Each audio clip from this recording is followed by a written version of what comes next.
Welcome back, America. We have the great Peter Schweizer with us. He is the founder and president of the Government Accountability Institute. And I say great because, Peter, you were really the first to begin exposing not just the Biden crime family, but all these long-serving politicians in Washington, D.C. The bigger the government gets, the more centralized the government gets, the more crooks we have in these high-level positions. And they try and play the system, and it's really quite incredible. And it's also incredible who's investigated and who isn't. I want to read you a short list I just wrote down during the break of some of the things we know about Joe Biden and his family.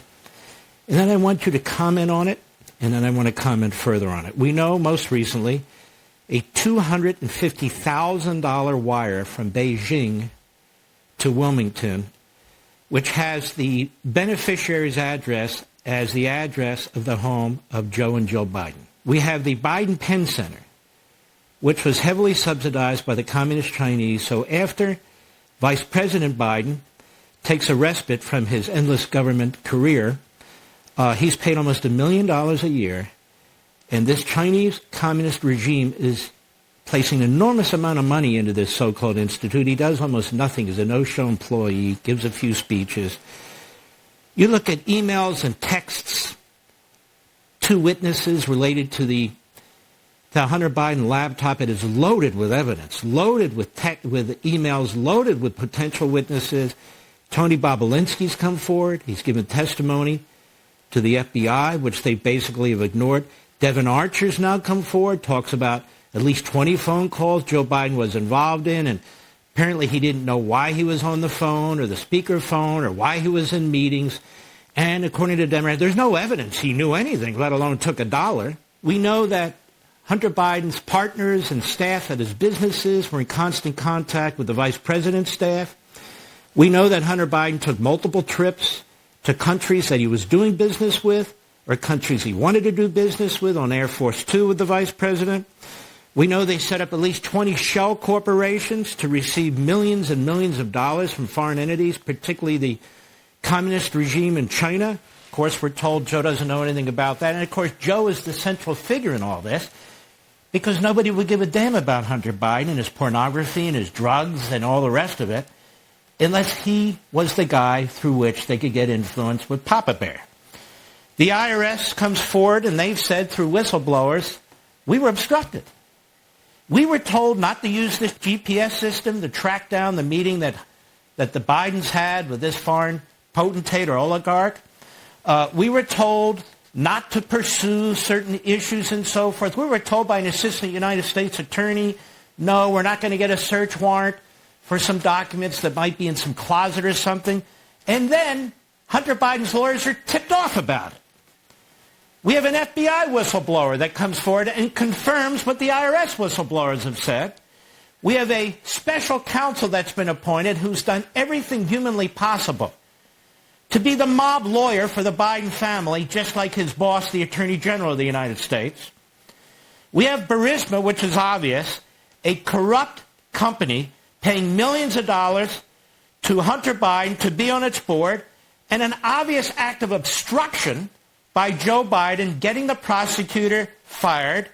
And so I just did this during the break, wrote this down, and I thought to myself, we don't even have an investigation, a criminal investigation of Joe Biden taking place on any of these issues. There's been no subpoenas. There's been no search warrants.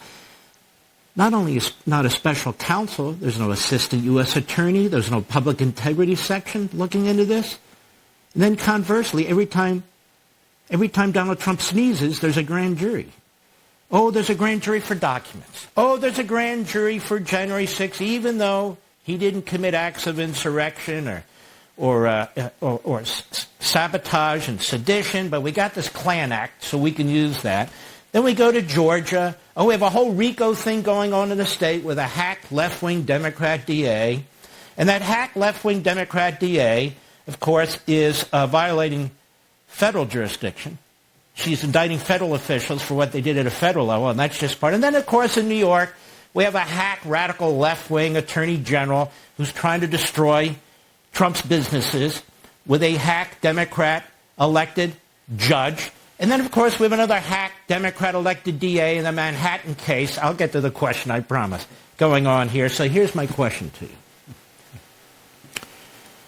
Why are there no efforts that I hear about in the United States Senate to encourage the impeachment or even an impeachment inquiry by the Republicans, the vast majority of Republicans of the Senate, including the leadership in the Senate? Why are they so silent? Yeah, Mark, it's really a national disgrace. I mean, there's so much evidence for what the Bidens have done, how they set up this influence scheme operation. This is essentially what the impeachment articles were set up for. The notion that foreign powers are somehow steering or manipulating or controlling or influencing our president is precisely why you have an impeachment inquiry. And yet the U.S. Senate has been silent. And you have to look at Mitch McConnell, who's the leader of the Republicans in the Senate. He's been there for a long time. And one of the reasons that they do not want to have a conversation about China, Chinese influence in the United States, China buying off American politicians, currying favor with them, is because Mitch McConnell, in my mind, is number 2 on the list of American politicians who are compromised by China. Joe Biden's first, Mitch McConnell is a close second. And you and I have talked about this before, but essentially the Chinese government set up Mitch McConnell's family to reap huge amounts of money in the global shipping business. The Chinese government finances the construction of their shipping vessels. They build them. They provide crews. They provide contracts. Mitch McConnell knows that if he were to step on the feet of Beijing in any way, anger them, they could destroy, meaning the Chinese Communist government could destroy the family business overnight. So Mitch McConnell, out of self-preservation, not out of the interests of the country, wants this issue to go away. And there are other people in the Senate as well. And this is the problem we have to face as a country. You know, what are the options that we have? The founders created opportunities for us to check those in powers. But what opportunities do we have if the machinery of government has broken down, if DOJ, if the whistleblower statutes are now being called into question? What other options do we have when our political leadership faces some of these same compromised situations? So it's a very perilous situation we're in right now.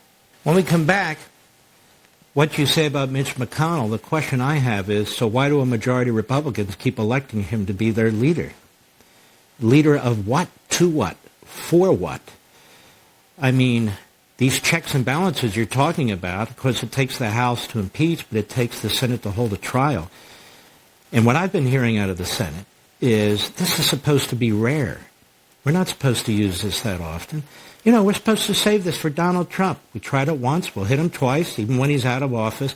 But for Biden, it's supposed to be rare. I want to pursue that with you. We'll be right back.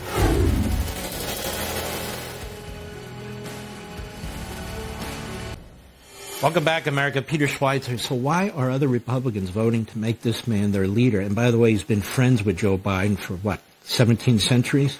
Why would they do that? Part of it is because Mitch McConnell's been there a long time. There's inertia in the Senate. But the bigger issue is Mitch McConnell is probably the best political fundraiser in Washington, maybe in Washington in the last 50 years. So if you're a senator and you're running for re-election, Mitch McConnell has these large PACs out there that can give a lot of money, that can help super juice your campaign fundraising. Mitch McConnell's going to do it. The problem is he's not doing that without strings attached. He's only going to support you if you support him for the leadership position. So you've got a lot of senators that rely on him for fundraising, for re-election in terms of raising money, and that becomes the impetus for them to continue to support him, even in the light of the evidence of his failed leadership. It's hard to see how we defeat a tyrannical, autocratic party like the Democrat Party with a Republican Party that is worse than anemic. A Republican Party that's looking for some of the gravy, that's working stuff out with the special interests in Washington.